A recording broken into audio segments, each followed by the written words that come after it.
So your engagement with technology doesn't just have to do with laziness or discipline or you sucking at life. It has to do with a lot of like the state of your mind, your internal emotional state, your fatigue state, all those kinds of things. So I wasted 5 to 6 hours watching YouTube, and now I don't want to do anything anymore.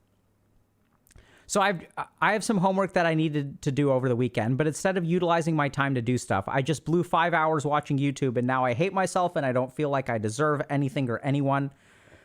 I've tried to be productive several times, and now that has failed, I don't want to do anything anymore. I want to be perfect like everybody else when it comes to their lives, but I find that hard, and I want to cry when I can't do anything that other people can do.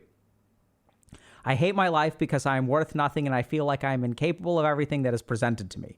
I want to get rid of this thing of not being productive and all that. This happens frequently as well, and I'm hopeless about it. I hate life.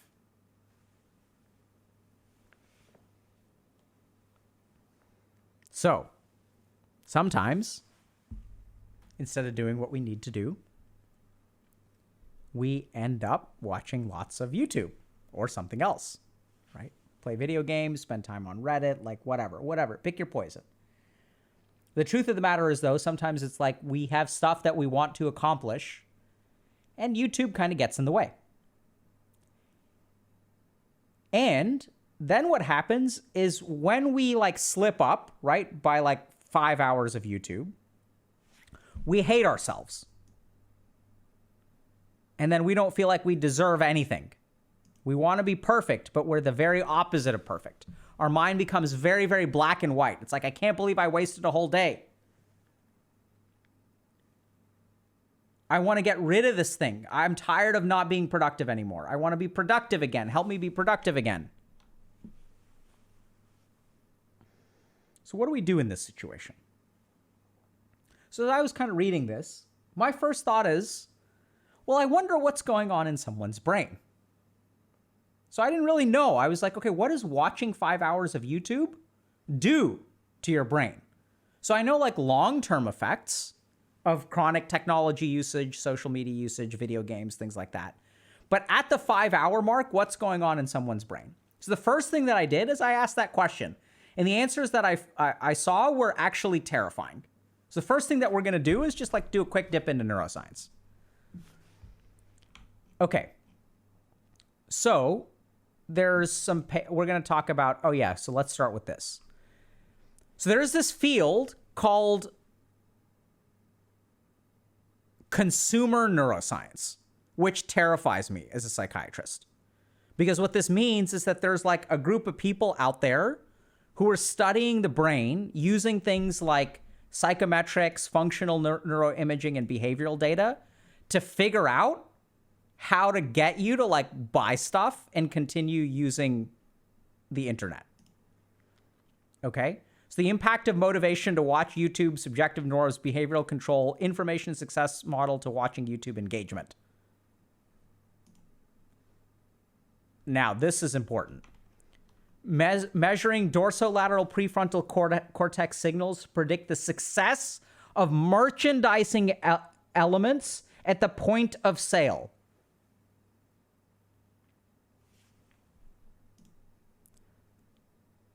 Brain activity forecasts video engagement in an internet attention market. So here's something that terrifies me.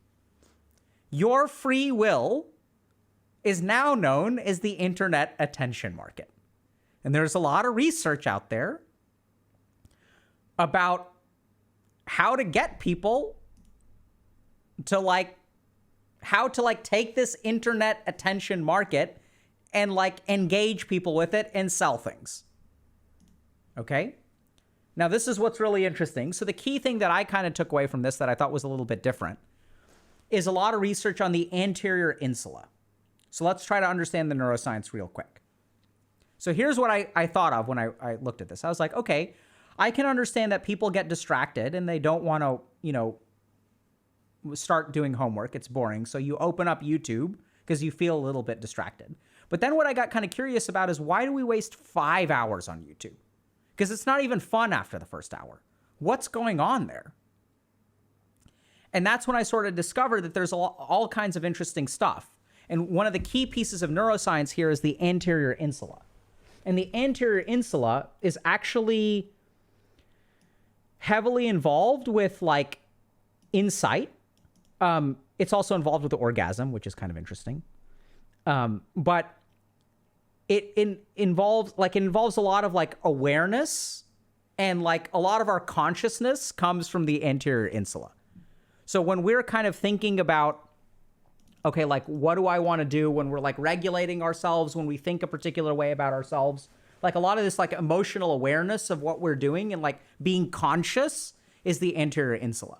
And what we know from all this commercial neuroscience is that buying things online and spending more time on the internet is inversely correlated with anterior insular activity. So what that sort of means is that the more aware I am, the less likely I am to engage with YouTube for 5 hours at a stretch.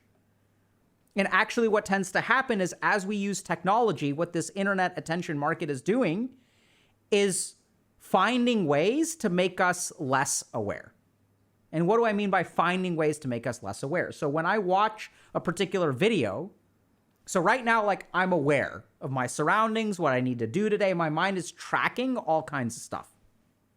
When I watch a video, the engagement level of that video is in how much it allows me to forget. Right? So my, poison of the month this month is watching these like survival, catching, foraging, eating, cooking things with fires.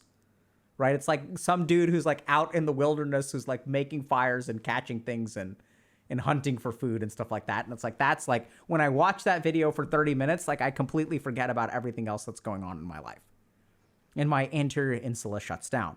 And there's data that shows that the less active your anterior insula is, the more likely you are to engage in this internet attention marketplace, the more likely you are to watch YouTube for hour 4, 5, 6, 7, 8, 9, 10.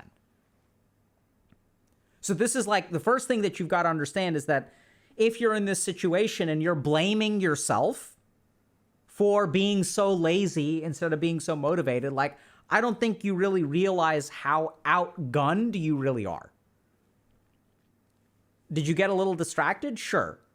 But there's a whole emerging field of consumer neuroscience, which people are publishing papers about and having conferences on and things like that, where people are like literally learning, like this is terrifying. I'm going to just show you all this again. Like, look at this. This one. I don't know if y'all... So, we're using neuroimaging to figure out how to engage people with point of sale devices. Right? It's kind of weird. Like there's so much stuff going on here that's super terrifying. So now let's try to understand a little bit about, okay, if I want to, let's go back to the issue at hand, which is I need to do homework and I can't because I got distracted on YouTube for 5 hours. So we're going to break this apart into a couple of things. The first thing is, why do we start watching something or start engaging with technology? The second thing is, why do we persist in engaging with technology? The third thing is, what does long-term engagement with technology do to our brain and our motivation and our self-esteem? And how do we pull everything, how do we kind of tie everything together at the end? Okay. So first thing, why do we start using technology? Very, very, very well understood. I feel incredibly confident in what I'm about to say. When I'm trying to do homework, I don't want to do the homework, but chances, whether I do the homework or don't do the homework, actually depends on my internal emotional state. The more confident in myself I feel, the less fatigued I am, the more I care about myself, and the more positive emotions I feel, the more likely I am to do the homework. How do we know this? Well, we know that when we reach for technology, what it tends to do is suppress our negative emotional circuitry. And so generally speaking, the worse we feel about ourselves, the more likely we are to use technology. The more fatigued we are, the more likely we are to use technology. This is part of the reason why, especially like a lot of these financial decisions are getting worse. So if you look at people who are like buying crypto or Wall Street bets or even like online gambling sites, The reason all three of these things are so successful from a provider standpoint, we're not talking about the purchaser. We're talking about like the exchange or, like retail trading like Robinhood, or like all these things are so successful because they allow you to make decisions when you're fatigued. So it used to be that markets were open only at a particular time. So if you wanted to make a trade, you had to open it, like you had to like go through some hoops, as well as there was a particular time that you had to make trades. So you couldn't be like drunk at 3 a.m. in the morning and spend $100,000 by buying some meme stock. But what we've discovered is that as our brains become more dysregulated and as we can make purchases in the wee hours of the morning when we're drunk, when we're high, when we're tired, whatever, it leads us to make bad purchases. And people are profiting off of this. So your engagement with technology doesn't just have to do with laziness or discipline or you sucking at life. It has to do with a lot of like the state of your mind, your internal emotional state, your fatigue state, all those kinds of things. That's why we start using. And what our brain has figured out is, I feel bad about myself. Let me engage in this technology, which will self-soothe and shut down my negative emotional circuitry. Then what happens? That's how we start using technology. Then what happens, like why do we end up using technology for 5 hours? So as technology becomes more engaging, we start to see suppression of the anterior insular cortex, which is our awareness. So then we don't realize that 1 hour became 2, became 3, became 4, became 5. And I love this personally in the turn-based strategy games, right? So if you guys play turn-based strategy game, you'll understand this very well. One more turn, one more turn, one more turn. I'm going to load up a game of Civ 4 Fall from Heaven at 5 p.m. on a Friday, and I'm going to come back to awareness Saturday morning at dawn. Right? That's what technology does. We lose that insular cortex stuff. Then what happens is we blame ourselves because now it's like, oh my God, I've stayed up all night. I'm so undisciplined. And then what happens is we start to hate ourselves. Okay? Like, look at this language. Incapable of everything. I want to be perfect. I've tried to be productive. And so all of that negative emotion comes roaring back. And when all that negative emotion comes roaring back, that in turn leads to things like procrastination. Because it's hard to focus on homework when internally you're filled with self-loathing, right? Like that kind of makes sense, right? The more self-loathing I feel, the harder it is to do homework. And then we call this thing procrastination.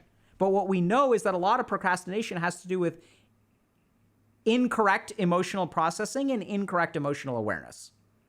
We just call it procrastination because we're not even aware of what we feel on the inside. And at the end of the cycle, we feel so bad about ourselves that we're teeing ourselves up for failure next time around. So once I feel really terrible about myself, do I sit there and process up my emotions, talk to my friends, go see a therapist, work with a coach? Do I actually take this kind of situation and like really work through it and undo all the emotional damage? Of course not. I make a post on the internet.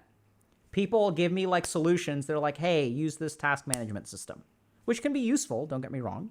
But none of that emotional stuff gets addressed. And if none of that emotional stuff gets addressed, you can use whatever task management systems you want to. If you wake up in the morning and you feel like you're a waste of a human being, it's going to get really hard to be motivated. Right? Because what kind of stuff motivates people? Inspiration motivates people. Excitement motivates people. Confidence motivates people. But at the end of this whole cycle, we're beating ourselves up. We have a bunch of negative emotion, and the whole cycle repeats. So what do you do in this kind of situation? So a couple of simple things. The first is recognize your black and white thinking. So if you're thinking in all or nothing statements, if you're saying, I'm a complete waste of space. Other people are perfect. I can't succeed in anything I do. Black and white thinking is a sign of emotional activity in the amygdala and the hippocampus. It means that you're emotionally charged and you're not thinking logically. It means you're thinking emotionally, right? So if you think about people who use a lot of black and white language, they're very emotional thinkers. They think they're logical, but they're really not logical, right? Because like the truth of the matter is the world is a nuanced place and very few things are black and white. Like it's just not how reality is. There isn't a religion that is better than all the other religions or a religion that is worse than all the other religions. Maybe that's a charged statement that's going to invoke a lot of black and white thinking and engage emotions. If you responded to that and now you feel emotions, you kind of see what I'm saying. Right? But people who talk that way tend to be very black and white thinkers. And if you challenge them on that, they will get very emotional. They'll use logic, sure, but like behind the logic is a bunch of emotion. And so you've got to decompress that emotion. So notice the black and white thinking and then start to ask yourself, okay, how did I start to feel so bad about myself? Start to notice a little bit about when I'm sitting down to do homework, how do I feel about that? And this is the key thing. If you're one of these people, I can guarantee you what you're going to say in that moment is, who cares how I feel? I need to do it. Who cares what I feel? And it's by making that statement, you lose emotional awareness because now you're not exploring it. You're actively devaluing it. And when you actively devalue it and when you actively suppress it and ignore it, then it starts to manifest in other ways like procrastination, lack of motivation, spending 5 hours watching YouTube. Because negative emotions have to be dealt with. They will deal with you and keep dealing with you until you deal with them. So you've got to become more emotionally aware.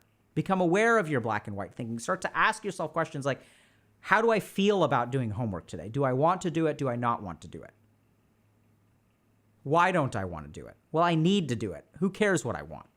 Well, like, I care what you want, right? What you want should be important to you. And oddly enough, by acknowledging what you want or what you care about and giving that value, you actually make it easier to do the task. I'll give you all a simple example. So let's say that